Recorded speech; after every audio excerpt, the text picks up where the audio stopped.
वृद्ध माने कही जाइथिबा उचित स्वास्थ्यर किछि मंत्र। नंबर 1, चीनी आपणक शरीर को सिगारेट जेतिकी क्षति पहुंचाई थाए ता सह समान। नंबर 2, धनियार बासना सुंघिले निद जल्दी आसी थाए। नंबर 3, अंगूर सेवन कले कफ खत्म होई थाए।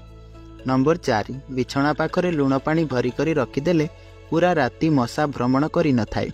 नंबर 5, घी कुआरी काटी प्रतिदिन मुहरे लगेले एक सप्ताह भितर कुंचन खत्म हो जाई थाए। नंबर 6, राति भात खाइबारु बंचंतु, एमिति कले निद न आसिबार बीमारी होई थाए। नंबर 7, मेहंदी सहित नड़िया तेल लगेले मुंडर चुटी लंबा एवं घन होई थाए। नंबर 8, अधिक मिठा खाइले बधिर बीमारी होई पारे। नंबर 9, बारंबार छेप पकाइले व्यक्तिर दिमाग कमजोरी होई जाई थाए तथा चेहरा शुष्कतापण आसी थाए।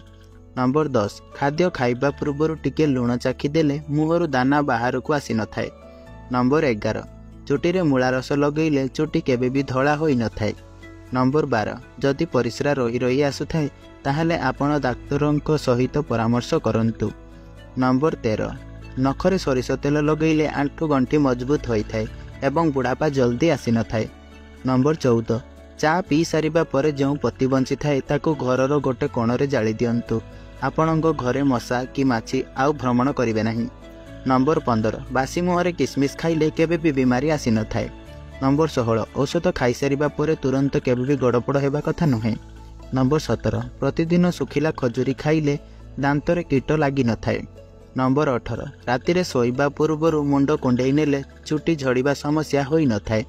नंबर 19, पेटेकी शोइबा बा पेट माड़िकी शोइबा बंद करंतु, कारण यह हृदय को कमजोर करि देई थाए। नंबर 20, क्षीर रे पुदीना मिसेइकी पीले दिमाग कमजोरी दूर होई थाए। नंबर 21, अटा चकुटी सारिकी ता उपरे लेंबू चुपुड़ी दियंतु, अटा खराब हेब नाही। नंबर 22, खटा हाकुटी आसिले तेंतुली पत्र चोबेई दियंतु।